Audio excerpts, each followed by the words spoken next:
Hi tears, welcome back. எல்லோரும் எப்படி இருக்கீங்க? நல்லா இருக்கீங்களா? இந்த மாதிரி சாஃப்டான இட்லி செய்யறதுக்கு வெறும் 2 ஸ்பூன் உளுந்து போதுங்க. அது மிக்சியிலே நீங்கள் லிட்டர் கணக்கில் மாவு அரைச்சி எடுத்துடலாம். ரொம்ப சாஃப்டான நல்ல ஃப்ளஃபியான அது மட்டுமே இல்லாமல் இந்த ஒரு பேட்டர் போதுங்க. நல்ல கிறிஸ்பியான தோசை அது மட்டுமே இல்லாமல் அப்பம், பணியாரம் எல்லாமே நீங்கள் செஞ்சு எடுத்துடலாம். இந்த ஒரு பேட்டர் செய்யறதுக்காக என்னென்ன செய்யணும் அப்படின்றத இந்த வீடியோவில் டீட்டெயிலாக நம்ம பார்க்கலாம். வீடியோ மிஸ் பண்ணாமல் பாருங்கள். பிடிச்சிருந்தா மறக்காமல் உங்கள் ஃப்ரெண்ட்ஸ் அண்ட் ஃபேமிலி கூட ஷேர் பண்ணி சப்போர்ட் பண்ணுங்கள் ஃப்ரெண்ட்ஸ். அப்போ நம்ம டைம் வேஸ்ட் பண்ணாமல் நேராக வீடியோக்குள்ளே போயிடலாம். அப்போ நம்மளோடது பேட்டரி செய்யறதுக்காக வேண்டிட்டு நான் இந்த ஒரு பவுல் தாங்க மெஷர் பண்ணி எடுத்திருக்கேன். மெஷர்மெண்ட்டுக்காக எடுத்திருக்கேன். இந்த பவுலில் ரேஷன் பச்சரிசி 2 பவுல் நான் எடுத்திருக்கேன். அதுக்கப்புறமேட்டு நம்ம நல்லா ஒன்று வாஷ் பண்ணி எடுத்துக்கலாங்க. வாஷ் பண்ணதுக்கப்புறமேட்டு தான் நம்ம அதை சோக் பண்ண வைக்க போகிறோம். நல்லா ஒன்று சோக் பண்ணதுக்கப்புறமேட்டு நாம் அதை அரைச்சி எடுக்கணும். ஸோ ஃபஸ்ட்டு நமக்கு ரேஷன் பச்சரிசி நல்லா வாஷ் பண்ணி எடுத்துடலாங்க. இந்த ரேஷன் பச்சரிசிக்கு பார்த்தா நீங்கள் வேணும்னா இட்லி அரிசி கூட எடுத்துக்கலாம். இனி நம்ம தேவையான அளவுக்கு உளுந்து எடுத்துக்கலாம். அதாவது 2 கப்பு பச்சரிசி நான் இங்கே 2 ஸ்பூன் அளவுக்கு உளுந்து தாங்க எடுத்திருக்கேன். அவ்வளோ போதும். நல்ல சாஃப்டான ஃப்ளஃபியான மாவு நமக்கு ரெடி பண்ணி எடுத்துடலாம். இதுக்கு நான் ஒரு 1/4 டீஸ்பூன் அளவுக்கு வெந்தயம் கூட சேர்த்து கொடுத்துருக்கேன். இனி நம்ம உளுந்தும் வெந்தயம் நல்லபடியாக ஒன்று வாஷ் பண்ணி எடுத்துடலாங்க. அது நல்லா வாஷ் பண்ணி எடுத்ததுக்கு அப்புறமேட்டு ஆல்ரெடி நம்ம வாஷ் பண்ணி வச்சிருக்கிற பச்சரிசி கூட சேர்த்து விட்டுடலாம். அவ்வளோதான். நம்ம உளுந்து கூட தனியாக இங்கே ஊற வைக்க போகிறது கிடையாது. அந்த 2 ஸ்பூன் உளுந்தும் அந்த பச்சரிசி கூடவே போட்டு நல்லா நம்ம இந்த மாதிரி ஒரு 4 ஹவர் டைமுக்கு நம்ம சோக் பண்ணி வச்சிடலாங்க. 4 ஹவர் பொறுத்து நம்ம இது அரைச்சி எடுத்துக்கலாம். நல்லா இந்த மாதிரி நம்ம க்ளோஸ் பண்ணி வச்சுக்கலாங்க. 4 ஹவர் அப்படி இல்லைன்னா 5 ஹவர் கூட நீங்கள் இது சோக் பண்ணுறதுக்காக வச்சிடலாம். எவ்வளோ சோக்கானாலும் அது நல்லா நமக்கு ஃபைனாக அரைஞ்சு கிடைக்கும். அவ்வளோதான். ஒரு 4 ஹவருக்கு அப்புறம் நான் இது உங்களுக்கு ஓப்பன் பண்ணி காமிக்கிறேன். பாருங்கள், 4 ஹவர் டைம் முடிஞ்சிருச்சு. இதுக்கப்புறமேட்டு நம்ம இது அரைச்சி எடுத்துடலாம். நம்ம கழுவுனதுக்கு அப்புறமேட்டு பச்சரிசி இந்த மாதிரி சோக் பண்ணிட்டோன்னா நம்ம அது யூஸ் பண்ணுற டைமில் இல்லைன்னா அரைக்கிற டைமில் அந்த ஒரு தண்ணியை யூஸ் பண்ணி நம்ம அரைச்சி எடுத்துடலாம். அதுக்காக வேண்டிதான் இப்போ நம்ம இது மிக்ஸி ஜார்லேயே போட்டு நல்லா ஃபைனாக அரைச்சி எடுக்க போகிறோங்க. இந்த மாதிரி நம்ம சோக் பண்ண உளுந்து பச்சரிசி அது மட்டுமே இல்லாமல் வெந்தயம் எல்லாம் சேர்த்து நம்ம அரைக்கலாம். இந்த டைமில் மெயினான ஒரு இன்க்ரீடியன்ட் கூட நம்ம ஆட் பண்ண போகிறோம். புழுங்கல் அரிசி சாப்பாடு தாங்க. நீங்கள் எந்த சாப்பாடு வேணாலும் சேர்க்கலாம். நான் இங்கே சேர்த்துருக்கிறது புழுங்கல் அரிசியோட சாப்பாடு தான். அது ஒரு 3/4 கப் அளவுக்கு சேர்த்து கொடுத்துருக்கேன். இப்போ நம்ம நல்லா அரைச்சி எடுத்துடலாங்க. பாருங்கள், இந்த மாதிரி கோஸாக நல்லா அரைச்சி எடுத்துட்டோம். இட்லிக்கெல்லாம் நம்ம அரைச்சி எடுக்கும்போது இந்த மாதிரி கோஸாக இருந்தால் தான் அது சாப்பிட்றதுக்கும் நல்ல டேஸ்ட்டாக இருக்கும். அது மட்டுமே இல்லாமல் நமக்கு தோசை கூட நல்ல கிறிஸ்பியாக வருங்க. அவ்வளோதான். நான் இந்த மாதிரி ஒரு பாத்திரத்துக்கு நம்மளோட பேட்டரி ட்ரான்ஸ்ஃபர் பண்ணி ஊற்றுறேங்க. ரொம்பவே ஈஸியாக நமக்கு மிக்சியிலேயே இந்த ஒரு பேட்டர் ரெடி பண்ணிக்கலாம். அதுக்காக வேண்டி நீங்கள் கிரைண்டர் ஒன்றும் யூஸ் பண்ணணும்னு அவசியமே கிடையாது. பாருங்கள், இந்த ஒரு கன்சிஸ்டன்சியில் நீங்கள் மாவு ரெடி பண்ணிக்கோங்க. அவ்வளோதான். நம்மளோட பேட்டர் இங்கே ரெடி ஆயிருச்சு. இதுக்கப்புறமேட்டு இது நல்லா புளிக்க வைக்கிறதுக்காக நம்ம என்ன பண்ண போகிறோம் அப்படின்றத பார்த்துடலாங்க. அதுக்காக வேண்டிட்டு நம்ம பேக்கிங் சோடா, ஈஸ்ட்டு, ஈனோ அது இல்லைன்னா குக்கரில் கூட நம்ம வச்சு இது புளிக்க வைக்க போகிறது கிடையாது. அதுக்கு பதிலாக என்ன பண்ண போகிறோம் அப்படின்றத பார்த்துடலாங்க. அப்போ தான் அதுக்காக வேண்டிட்டு நம்ம தான் ஆல்ரெடி நான் இட்லிக்காக அரைச்சி வச்சுருந்த மாவு தான் இது. 2 நாள் முன்னாடி நான் இது இட்லிக்காக அரைச்சி வச்ச மாவு. அது யூஸ் பண்ணதுக்கு அப்புறமேட்டு கொஞ்சம் மாவு நான் ஃப்ரிட்ஜில் எடுத்து வச்சுருந்தேன். நீங்கள் எப்போவுமே இந்த மாதிரி கொஞ்சம் மாவு நீங்கள் எடுத்து வச்சுட்டிங்கன்னா நீங்கள் புதுசாக ரெடி பண்ண மாவில் இந்த மாதிரி நீங்கள் ஒரு 2 டீஸ்பூன் அளவுக்கு ஊற்றிட்டு நல்லா மிக்ஸ் பண்ணிட்டீங்கன்னா உங்கள் புதுசு மாவு அப்படி இல்லைன்னா நல்லா ஃப்ரெஷ்ஷாக நீங்கள் அரைச்சி எடுக்கிற மாவு இது மாதிரி நல்லா ஃப்ளஃபியாக நல்லா பர்ஃபெக்டாக புளிச்சு வந்துடுங்க. அதுக்காக வேண்டிட்டு நீங்கள் எதுவுமே பேக்கிங் சோடா, ஈனோ, ஈஸ்ட்டு எதுவுமே சேர்க்கணுன்ட்டு அவசியமே இல்லை. நம்ம 2 நாள் முன்னாடி அரைச்செடுக்கிற அந்த மாவே நீங்கள் ஊற்றினா போதும். அது ஃப்ரிட்ஜில் ஸ்டோர் பண்ணி வைக்கணும். அவ்வளோதான். நல்லா இந்த மாதிரி நீங்கள் கரண்டி வச்சு மிக்ஸ் பண்ணதுக்கு அப்புறமேட்டு க்ளோஸ் பண்ணி விட்டுக்கோங்க. ஓவர் நைட் ரெஸ்ட் பண்ண விடணும். அப்படி இல்லைன்னா ஒரு 8 ஹவர்ஸ் நீங்கள் இதை ரெஸ்ட் பண்ணி வைக்கணும். அப்போ தான் நல்லபடி அது புளிச்சு நமக்கு வரும். நீங்கள் இந்த டைமில் உப்பு ஒன்றும் சேர்த்து கொடுக்காதீங்க. ஏன்னா ரொம்ப உப்பு சேர்த்துட்டிங்கன்னா புளிச்சு வரும்போது ரொம்பவே புளிச்சு போயிடும். அதனால் நம்ம புளிச்சு வந்ததுக்கு அப்புறமேட்டு தான் உப்பு சேர்க்க போகிறோம். பாருங்கள், மார்னிங் டைமில் நான் இதை உங்களுக்கு ஓப்பன் பண்ணி காமிக்கிறேன். எவ்வளோ பர்ஃபெக்டாக நம்மளோட பேட்டர் நல்ல பர்ஃபெக்ட் கன்சிஸ்டன்சியில் ரெடியாக இருக்குன்னு உங்களுக்கு பார்த்தாலே தெரியும். வெறும் 2 ஸ்பூன் உளுந்து யூஸ் பண்ணி நல்ல பர்ஃபெக்டான மாவு நம்ம இங்கே ரெடி பண்ணி எடுத்துட்டோம். நல்ல பர்ஃபெக்டான கன்சிஸ்டன்சியில் பேட்டர் இங்கே ரெடி பண்ணி எடுத்துட்டோம். இந்த ஒரு பேட்டர் போதுங்க நமக்கு நல்ல டேஸ்டான கிறிஸ்பியான தோசை அப்படி இல்லைன்னா வெஜிடபிள் ஊத்தாப்பம் அது இல்லைன்னா பணியாரம், இட்லி வெரைட்டியாக செஞ்சு சாப்பிட்லாங்க. இப்போ ஸ்கூலெல்லாம் க்ளோசிங் டைம் அப்படின்றதுனாலே வெக்கேஷன் டைம் அப்படின்றதுனாலே இந்த மாதிரி ஒரு பேட்டர் நீங்கள் செஞ்சு வச்சுட்டிங்கன்னா காலையில் உங்கள் குழந்தைங்களுக்கு விதவிதமாக சமைச்சு கொடுத்துடலாங்க. பாருங்கள், அவ்வளோதான். நான் புளிச்சு வந்ததுக்கு அப்புறமேட்டு தான் காலையில் தான் நான் தேவையான அளவுக்கு சால்ட் ஆட் பண்ணுறேன். சால்ட் ஆட் பண்ணிவிட்டு நல்லா நீங்கள் மிக்ஸ் பண்ணிக்கோங்க. மிக்ஸ் பண்ணிவிட்டு காலையில் ஒரு 10 நிமிஷம் நீங்கள் அதை மூடி போட்டு க்ளோஸ் பண்ணி மாற்றி வச்சுக்கோங்க. அது ஓப்பன் பண்ண அப்போவே நீங்கள் அதை எடுத்து ஊற்றாதீங்க, பர்ஃபெக்டாக வராது. ஒரு 10 நிமிஷம் மாற்றி வச்சிடலாம்.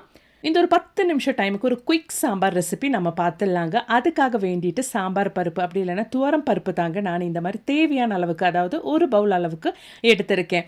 அது நல்லா வாஷ் பண்ணி எடுத்துக்கலாம். நம்ம சாம்பார் நல்ல டேஸ்ட்டாக இருக்கிறதுக்காக ஒரு டேபிள் ஸ்பூன் அளவுக்கு கடலை பருப்பு கூட நான் சேர்த்து கொடுக்குறேன்.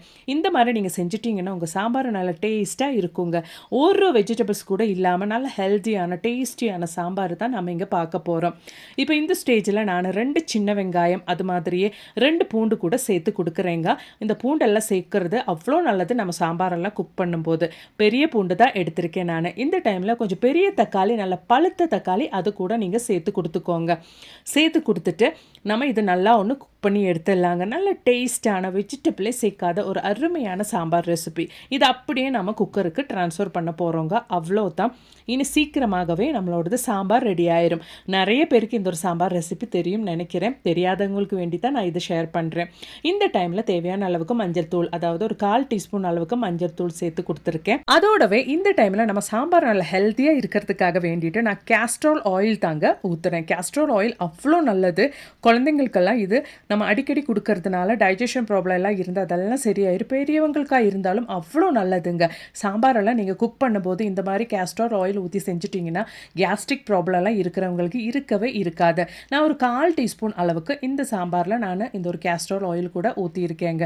இனி தேவையான அளவுக்கு உங்களுக்கு எவ்வளோ தண்ணி வேணுமோ தேவையான அளவுக்கு ஊற்றிட்டு நல்லா ஒன்று விசில் பண்ணி எடுத்துடலாங்க. குக்கர் நல்லா ஒன்று இந்த பருப்பெல்லாம் வேக வச்சு நம்ம எடுத்துடலாம். என்னோடது குக்கரில் ஒரு 3 விசில் அளவுக்கு நான் வச்சு எடுத்திருக்கேங்க. ஒவ்வொரு குக்கருக்கும் அந்த ஒரு வேகிற பதம் அப்படின்றது வித்தியாசமாக தான் இருக்கும். நான் என்னோடது குக்கரில் 3 விசில் போட்டு விடுறேங்க. இந்த பருப்பு நல்லா வெந்து வரட்டும். டைம் பீங்க்கு நம்ம தேவையான வெங்காயம் ரெடி பண்ணிக்கலாம். நான் இங்கே பாதி அளவுக்கு தான் எடுத்திருக்கேன். பாதி சின்ன வெங்காயம், பாதி பெரிய வெங்காயம். இந்த அளவுக்கு தான் நம்மளோட சாம்பாருக்கு எடுத்திருக்கேன். நல்ல ஃபைனாக பொடியாக நம்ம கட் பண்ணி எடுத்துடலாங்க. இது மாதிரி நீங்கள் கட் பண்ணி எடுத்துக்கோங்க.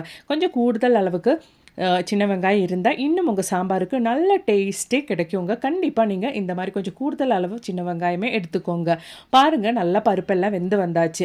மேஷர் யூஸ் பண்ணி நல்லா ஒன்று மேஷ் பண்ணி விட்டுட்டோன்னா நல்லா அந்த பருப்பு நல்லா இன்னும் கரைஞ்சி நல்ல டேஸ்ட்டாகும் நம்மளோடது சாம்பார்.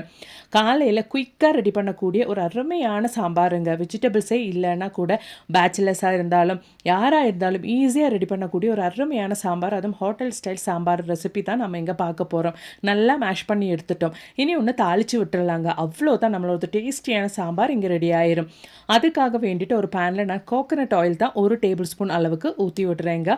இதுக்கப்புறமேட்டு நாம் இதில் இந்த எண்ணெய் நல்லா ஒன்று காஞ்சி வந்ததுக்கப்புறமேட்டு ஜீரகம் போட்டு விட்டுக்கலாங்க. ஜீரகம் நல்லா கலர் சேஞ்ச் ஆகணும். ஒரு 1/4 டீஸ்பூன் அளவுக்கு ஜீரகம் போட்டு விட்டுருக்கேன். ஜீரகம் நல்லா கலர் சேஞ்ச் ஆகட்டும். இந்த டைமில் நம்ம ஆல்ரெடி கட் பண்ணி வச்சுருக்கிற பொடியை நறுக்கி வச்சுருக்க சின்ன வெங்காயம், பெரிய வெங்காயம் சேர்த்து நம்ம எண்ணெயில் போட்டுடலாம். கொஞ்சம் கருவேப்பிலை கூட போட்டுக்கலாம். அந்த சின்ன வெங்காயத்தோடதும் அது மாதிரியே வெங்காயத்தோடதெல்லாம் கலர் மட்டுமே சேஞ்ச் ஆனால் போதுங்க. அந்த ஸ்டேஜில் நம்ம தேவையான அளவுக்கு சாம்பார் மசாலா கூட சேர்த்து விட்டுக்கலாம். நல்லா இந்த மாதிரி வதக்கி எடுத்துக்கோங்க. இப்போவே நல்ல ஒரு மணங்க. நம்ம கோகனட் ஆயிலில் சின்ன வெங்காயம், பெரிய வெங்காயம்லாம் வதக்கும் போதே நல்ல ஒரு மணம். அதே நம்ம சாம்பாருக்கும் நல்ல டேஸ்ட்டு கொடுத்துரும். பாருங்கள், நம்மளோட வெங்காயம், சின்ன வெங்காயம் எல்லாம் நல்லா வதங்கி வந்தாச்சு. இந்த டைமில் ஒரு 3 டீஸ்பூன் அளவுக்கு நான் சாம்பார் மசாலா தாங்க சேர்த்து கொடுக்குறேன். உங்கள் காரத்துக்கு தகுந்த மாதிரி நீங்கள் சேர்த்து கொடுத்துக்கோங்க. இதுக்கப்புறமேட்டு அந்த சாம்பார் மசாலாவோடது அப்படி இல்லைன்னா சாம்பார் தூளோட அந்த ஒரு பச்சை மணம் போகிற அளவுக்கு நம்ம அந்த எண்ணெயிலே நல்லா ஒன்று வதக்கி எடுத்துடலாம். அந்த பச்சை மணம் நல்லா போனதுக்கப்புறமேட்டு நம்ம ஆல்ரெடி வேக வச்சு வச்சுருக்கிற அந்த பருப்பு நம்ம எடுத்து ஊற்றிடலாம். அவ்வளோதான், ஈஸியான ஆனியன் சாம்பார் அப்படி இல்லைன்னா வெங்காய சாம்பார் நமக்கு இங்கே ரெடி ஆயிருங்க. பாருங்கள், நல்லா நான் மிக்ஸ் பண்ணி விட்டுட்டேன். நல்லா அந்த பச்சை மணம் போகிற அளவுக்கு நம்ம நல்லா வதக்கி விட்டுட்டோம் அந்த வெங்காயத்திலே சாம்பார் தூளை. இந்த ஸ்டேஜில் நம்ம கொஞ்சம் பெருங்காயத்தூள் கூட சேர்த்து விட்டுடலாங்க. சாம்பாருக்கு ஹைலைட்டே பெருங்காயத்தூள் தான். அது இந்த ஸ்டேஜில் நீங்கள் எண்ணெயிலே போட்டு விட்டுட்டிங்கன்னா சாம்பாருக்கு இன்னும் நல்ல மணமாக இருக்கும். அது மட்டுமே இல்லாமல் கேஸ்ட்ரிக் ப்ராப்ளம்லாம் இருக்கிறவங்களுக்கு ரொம்பவே நல்லது. நல்ல ஒரு மணமாக இருக்கும், ஹெல்த்தியாகவும் இருக்கும் நம்ம பெருங்காய பவுடர் சேர்க்கும்போது.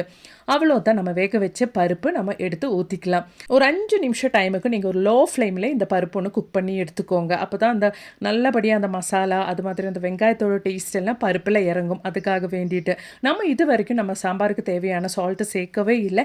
இதுக்கப்புறமேட்டு தான் நம்ம இதுக்கு தேவையான அளவுக்கு உப்பு நம்ம சேர்க்க போகிறோம். நல்லா மிக்ஸ் பண்ணி விட்டுக்கோங்க. நல்லா மிக்ஸ் பண்ணிவிட்டு ஒரு 5 நிமிஷம் டைமுக்கு லோ ஃப்ளேம்லேயே நீங்கள் குக் பண்ணி எடுங்க. இதில் இந்த ஸ்டேஜில் நான் தேவையான அளவுக்கு சால்ட்டு சேர்க்குறேங்க. நல்லா தேவையான அளவுக்கு சால்ட்டு சேர்த்து நல்லா மிக்ஸ் பண்ணி விட்டுக்கோங்க. அது மாதிரி மேலே கொஞ்சம் மல்லி இலை கூட நம்ம போட்டு விட்டுக்கலாம். மல்லி இலை கூட போடும்போது அந்த சாம்பார் நல்ல டேஸ்ட்டாக மணமாக இருக்குங்க. உங்களுக்கு பார்த்தாலே தெரியும் எவ்வளோ நல்லா அழகாக இருக்குது நம்மளோட சாம்பாரில் பார்க்கும்போது டெம்ப்டிங்காக இருக்குது.